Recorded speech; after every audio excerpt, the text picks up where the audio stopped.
કે તમારા બાપના બાપે જીભ કઈ રીતે આ મુંડન કરી બતાવ્યું એમ તમારા બનેવી ને તમારા બાપે જીભ કઈ રીતે વિકાસની કયો કરે। તો દર્શક મિત્રો, ફરી એકવાર ગોપાલ ઇટાલિયાને આ બાપુએ ચેલેન્જ આપી છે। મિત્રો, તમને ખબર જ હશે કે જ્યારથી ગોપાલ ઇટાલિયા વિસાવદરમાં જીત્યા છે ત્યારથી આ બાપુ રોજ નવી નવી ચેલેન્જો ગોપાલ ઇટાલિયાને આપતા હોય છે અને આ ગોપાલ ઇટાલિયાના વિરોધમાં બાપુ રોજ નવા નવા વિડીયો બનાવતા હોય છે।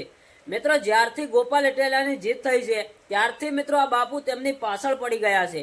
અત્યારે હાલ આ બાપુએ નવો એક વિરોધ કર્યો છે અને નવી ચેલેન્જ આલી છે। આ બાપુ એવું કહી રહ્યા છે કે ગોપાલ, તું વિસાવદરમાં જીત્યા પહેલા તો એવું કહેતો હતો કે હું જીતીને વિસાવદરમાં વિકાસ કરીશ, તો અત્યારે તો તું વિકાસ કરતો નથી અને જીતી ગયો છે, તો વિકાસ કરવાનું ચાલુ કર, એવું આ બાપુ કહી રહ્યા છે।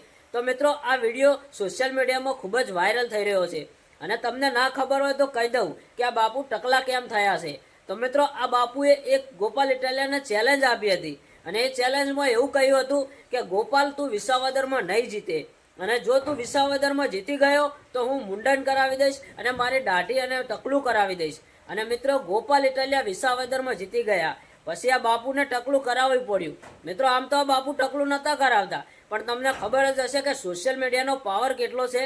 આ બાપુએ સોશિયલ મીડિયામાં વિડીયો અપલોડ કર્યો હતો એટલે મિત્રો સોશિયલ મીડિયાની પબ્લિકે જોડે રહીને આ બાપુને ટકલા કર્યા છે અને અત્યારે હાલ આ બાપુ નવી નવી ચેલેન્જો આપતા હોય છે। પણ મિત્રો, જો તમે ગોપાલ ઇટાલિયાને સપોર્ટ કરતા હોય તો કમેન્ટમાં તમારે જે પણ લખવું હોય એ ગોપાલ ઇટાલિયા વિશે લખી શકો છો અને જો આ બાપુ માટે કંઈ પણ કહેવા માંગતા હોય તો એ પણ કમેન્ટમાં જણાવજો। તો એ પહેલાં તમે આ બાપુનો વિડીયો જુઓ કે આ બાપુએ કેવી ગોપાલ ઇટાલિયાને ચેલેન્જ આપી છે, પછી સારી એક આ બાપુ પર કમેન્ટ કરજો હો। તો જુઓ આ વિડીયો।